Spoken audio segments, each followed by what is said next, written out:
Hi, my name is Agapi Stasinopoulos, and I'm so happy and thrilled to be bringing to all of you at Mind Valley this quest of connecting and creating with God and Spirit as your guide.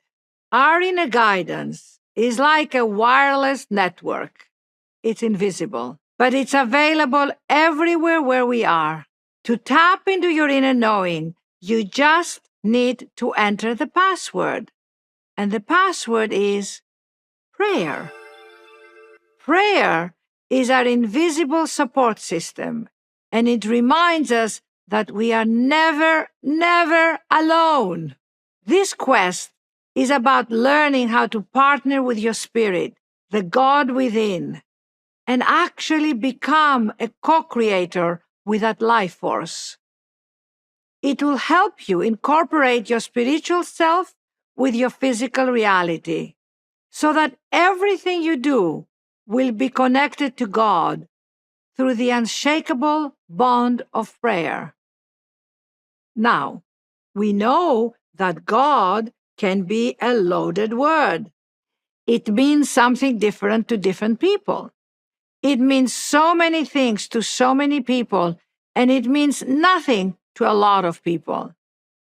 Let me tell you what I mean when I say God. I never think of God as a being. I think of God as a state of being. To enter that state, we have to dare to go beyond our limited sense of ourselves, our minds, our emotions, and our finite perspective. When I say God, I'm referring to a transcendent power beyond what words can possibly describe. If you connect to that spiritual, cosmic, larger-than-life presence in whatever way resonates with you, your life will be transformed. Whatever word you want to use, whether it is God, the light, spirit, the higher self, divine intelligence, the one, the I am, universal love, a higher power, or anything else, please use it. Whatever connects you to that power is your entryway. It doesn't matter what you call it, as long as when you call it, you remember that you are calling upon a power that lives in every cell of your body and in your own breath. And how do we get to that presence? Prayer. Prayer is the bridge that we use to connect to that power. I don't know about you, but if I spend 1 second considering the vastness of the universe, I feel reverence, gratitude, safety, protection, and ultimately a sense of awe and joy. I don't presume to know how, but I have a profound feeling that the miraculous energy that created the universe is that which created me.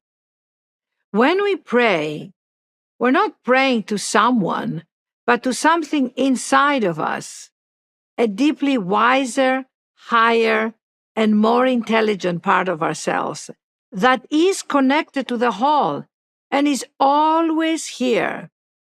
We pray to the awakened part of us that is the God within us. All we are asked to do is gently turn towards it and listen. In prayer, you begin moving beyond the confines of the self that is preoccupied with so many things. Whoever you think you are, my friends, you're not. Because our thinking is finite. We cannot conceive with our minds the soul of who we are, which is infinite and invisible. The power in the process of prayer is that you can go beyond your thoughts and your restricted mind, and you start to touch upon the unseen reality of who you really are.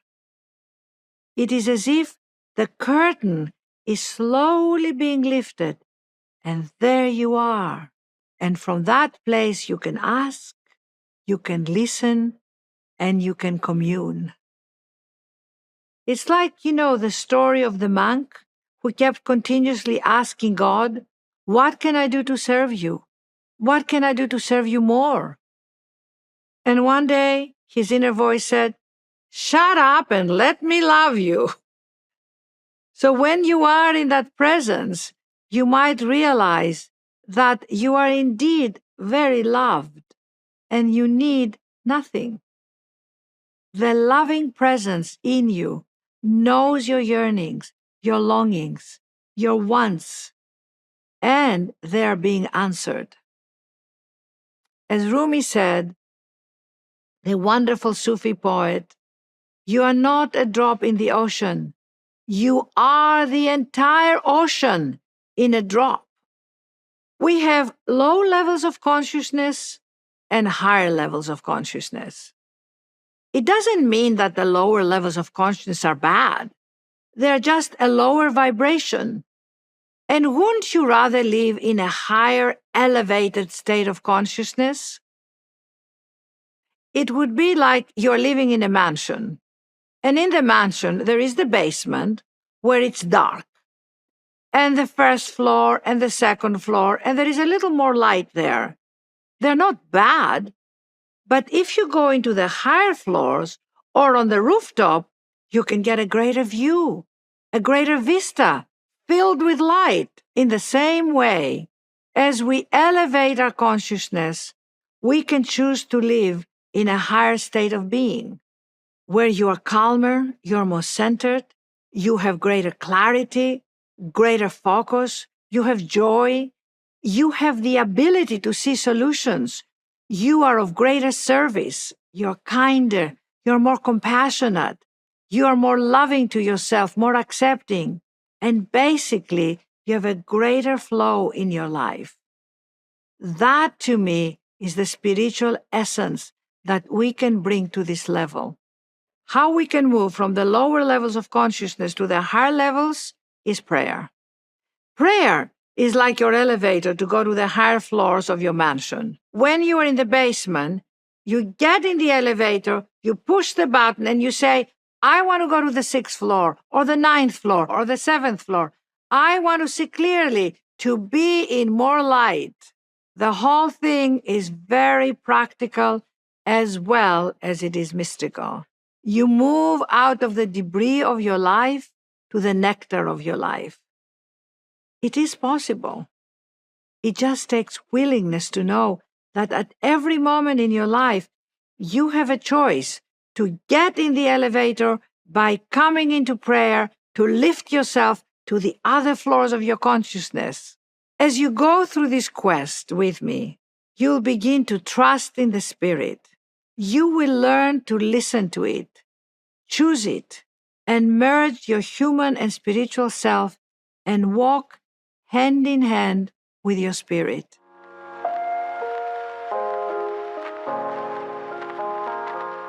So, how did I get here? Let me tell you just a little bit about myself. I was brought up in Athens, Greece, the sun-kissed land of the magical Aegean, where life is celebrated every day. My mother, Ellie, was my first spiritual teacher, and she infused us, me and my sister, with a complete trust of life. She believed in something larger than herself that was her guiding light. She always used to say to me and my sister, life is for you. Trust your life force. And she demonstrated that every day in the midst of all her adversities. As a young girl in Athens, I remember seeing my mother sitting in our living room, drinking her tea, eating her favorite biscuits in contemplation. It looked like she was doing nothing, but over time I realized this was her time of spiritual communion.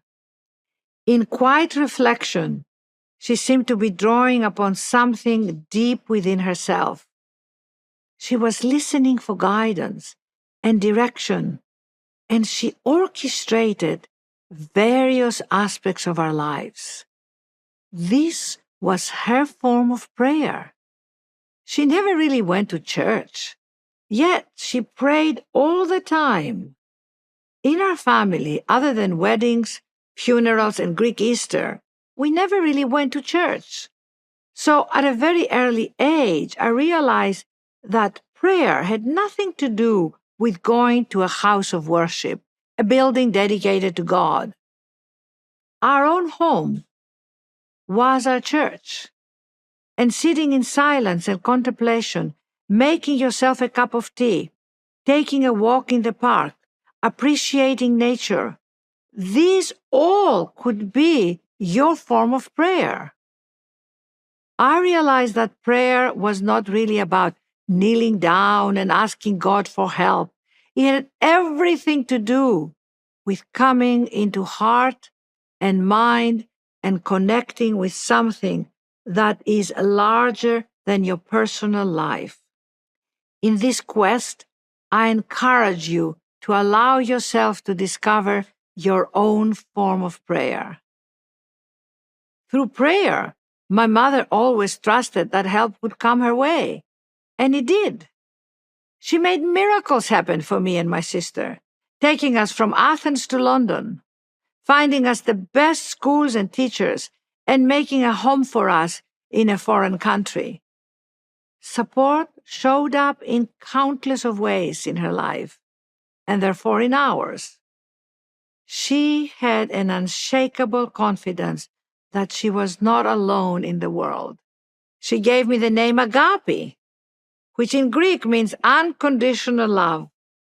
And that, my friend, set the ground for my life's work. Because when we learn to love ourselves, others, and our life unconditionally, we transcend the conditions and we become liberated. The unconditionality of love, my friends, is the most liberating thing you can experience. It is the foundation of spirituality. It is exactly what we are going to learn in this quest. In London, I studied acting and graduated from the Royal Academy of Dramatic Arts and moved to Los Angeles, where I was hired to play a leading role in a movie. But a few months after being there, the movie fell through, and I had a choice to return to London or stay in LA. I made the major decision in my life to stay in LA and to see what was in store for me. And then I embarked on a spiritual quest. I read endless spiritual books, did hours of yoga, because I was yearning to awaken to something in me that was more than just a Greek young girl seeking an acting career. I wanted to know deep down who I was. How did I fit in this world? What was my purpose? And that's when I had a spiritual awakening. I was 23 years old, and I was reading the book Autobiography of a Yogi by Paramahansa Yogananda. I remember I was reading about how the yogis living in the Himalayas leave their bodies, travel into other realms, and return back to their bodies for hundreds of years, essentially transcending their physical body. I remember falling asleep while I was reading that in the book. And in the morning, I was awakened early, like about 5:30 in the morning, and the light was coming in through the window of my hotel room, and an inner light that shook me awake. I remember falling on my knees, crying, and I felt this energy. I felt this awakening of my soul when I just saw and knew that I was a soul connected to the whole, that I was more than my body, more than my mind and my emotions, that I was part of the creation of what we call God. So I started to pray and ask for a spiritual teacher to guide me through this path that I had just awakened. And I met my spiritual teacher, John Roger, in Los Angeles, who was an enlightened being on our planet. and I started to follow the path of soul awakening and soul transcendence. And one day, as I was meditating on the mountaintop, I was bathed in the light. I felt the light started to embrace me, and as if a veil was lifted from my outer self, and it revealed my inner self. After that experience, after that experience, I remember going home and feeling and saying to myself, I will never be alone again. And my life started to take a very different course. It became all about deeply grounding that experience and finding out more of who I was and integrating little by little my spiritual self into my life. It was not at all, and then she lived happily ever after. No, not at all. It was about taking leaps of faith to keep going, to finding ways to express my gifts, to make my life happen. And the best practice that I found to do that and to keep connecting to my inner guidance was prayer. Through prayer, I was always asking, I was always listening, being very quiet, learning to calm the part of me that was afraid, that had self-doubt, that didn't know. Always returning to that inner guidance that was so solid that I could absolutely and irrevocably tell you that God, whatever you call God, was my partner. What was interesting in my journey is that the world wasn't really giving me what I wanted. I wasn't getting the parts I wanted. I wasn't getting the man I wanted. But underneath it all, what I really, really wanted was agape. I wanted me. And then I got me. And I got to my heart. And everything opened up. Oh, it was so beautiful. I found me. I started to create. I produced a one-woman show called Conversations with the Goddesses, where I acted all the 7 goddesses myself, and all the monologues from the theater, from all the plays that I loved. It became extremely successful. I was asked to do a PBS special after that. I was asked to write books about the Greek gods and goddesses. I taught everywhere about the Greek archetypes, and it became such a big part of my life. I was the initiator and the creator of my creativity, and I was then offering it to the world. Later in my life, I decided to write a book, how to find my creativity, how I found my spirituality, and the book was called Unbinding the Heart. A dose of Greek wisdom, generosity, unconditional love. And I told my story to large audiences, and hundreds of people fell in my arms and cried and said, Agape, my heart burst open when you spoke. My heart burst open. Or I let go of this old pain, and I realized that that's what we all really want. We want our hearts to burst open. We want to know the Spirit, because the Spirit is in us, in our heart. God lives in the human heart. So, cut to many years later, after a few more books, many more talks, I was asked to write the book that would become Speaking with Spirit, 52 Prayers to guide, inspire, and uplift you. I was about to start writing the book. I was so excited when the global pandemic happened, lockdown. And what happened to me at that very difficult time that I know everyone went through, especially because I'm an extrovert and I'm a Greek extrovert, which makes me a triple extrovert. So I was in lockdown, unable to see my friends, even go to the supermarket or to the coffee shop. There were no events. Everything stopped. No more speaking engagements. And I love speaking to people. That was my joy. So I now had to write, which is a much more solitary expression. So I cried and I prayed. I cried and I prayed. And I started to find a deeper place of that spirit. I found that in my solitude, in my silence, in my aloneness, in my upsetness, in my despairing moments, Spirit would come to me and say, "But I'm still here, my beloved. I'm not just when you're out at events speaking.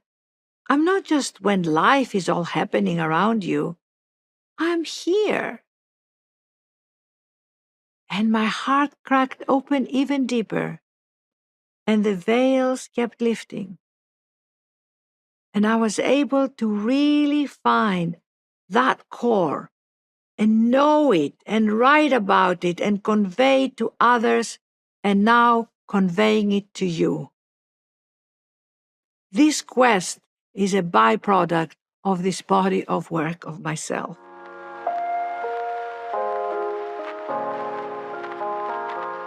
One reason that I wrote my books and created this quest is that people often write to me and tell me how they feel disassociated with God and find it difficult to get back to themselves, to find their heart. They are losing the meaning of life. They might be very successful in the work, but there is a deeper longing in them. This longing to connect with something larger than ourselves is always in us, but is often buried. In times of crisis, it rises to the surface. If everything you do in your life is led by that invisible connection, by that invisible force, by your connection to God, to your spirit, to that light, then everything is going to open up for you, and everything is going to have a deeper meaning and make sense to you. And what I ask you is to keep an open heart, an open mind. Release the judgments. This is not a quest that you have to work at it. This is a catch the spirit quest. And you can catch the spirit at any time, at any moment. You can catch it right now as you listen to me, and it can blow your mind away, which is a very good thing. Or it can blow your heart open, which is a marvelous thing. Your willingness to get out of your head is what is going to make this possibility, what is going to make the possibility for you to go deeper and to know your path, to unlock your blueprint, your true self, which is unique to each one of you. My blueprint is unique to me, and yours is yours, because it has been in you since the day you were born, in your soul. What I really want you to find through this quest is the way you're going to communicate with your spirit on a daily basis, because often we lose our connection with our higher power. We do not trust it, and we go around in daily life, in our whole life, thinking we're alone, which is such a shame, because we are really connected all the time. So we need to learn and return to that connection, which is innate and natural, and so embedded in us that is actually in our very own breath. And like our breath, it's so simple, and because it's so simple, we tend to miss it. We think it should be more complicated. We've all had those times where we feel totally alone, where we felt stuck, where we felt disappointed, and we couldn't move past the disappointment. When we felt blocked about something that we wanted, but we didn't know how to get it, like there was something bigger in us than this life that we couldn't get to. We feel this way because the world isn't designed to remind us of who we are. The way the world is shaped is to remind us to be recognized, to produce more, to become more successful, to accomplish more. The world does not give us triggers to our spirituality. There is no sign that says, remember your spiritual nature, remember your soul. No. What it will remind you is to accomplish more, get a bigger house, accumulate more stuff, make more money, and so on and so on. It only reminds you of your physical endeavors. But what I want to remind you through this quest is to bring the spotlight in your spiritual nature first, which then will affect all your physical endeavors. It will spiritualize them. It will energize them, your relationships, your projects, your career.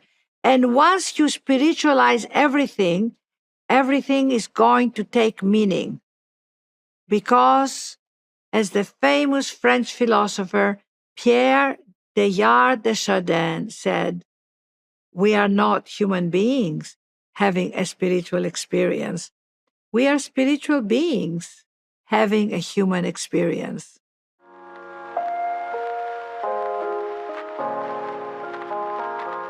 So, let's talk about this quest for a moment.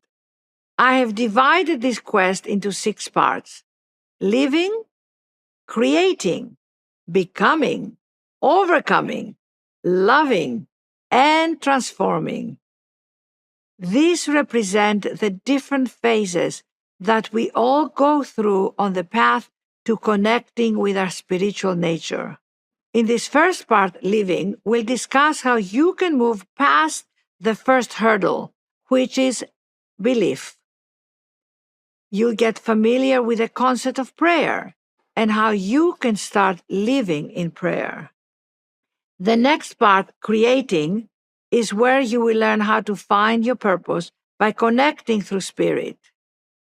Becoming is where you will learn how to embody this reality and help you ground and integrate the spiritual connection into your everyday life.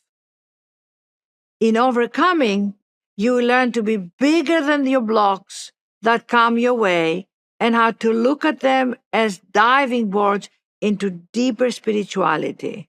In loving, you learn how to see yourself and others through the eyes of love and to further enhance the richness of your life. Which brings us finally to transforming, which is when everything in your life starts to take the vibrancy of spirit and the light. So, how can you prepare to take this journey with me? Well, first, as I said earlier, I want you to let go of any preconceived thoughts you may have about the words prayer or God. Come with an open mind, prepared to receive a connection with your own soul and spirituality. To pray, you don't have to belong to anything or anyone, but your own spirit. A lot of people don't pray because they say, I don't know who to pray to, or they feel self-conscious. Let go of all that. And I want you to make an intention about the person you will be at the end of the quest. Sit down and think about it. Visualize who you are. Write it down. Are you feeling freer? Are you feeling more joy? Are you being more loving to yourself? Are you feeling a little less worried, more fearless? How would your life feel if you were free? Like you're not missing anything, feeling full within yourself.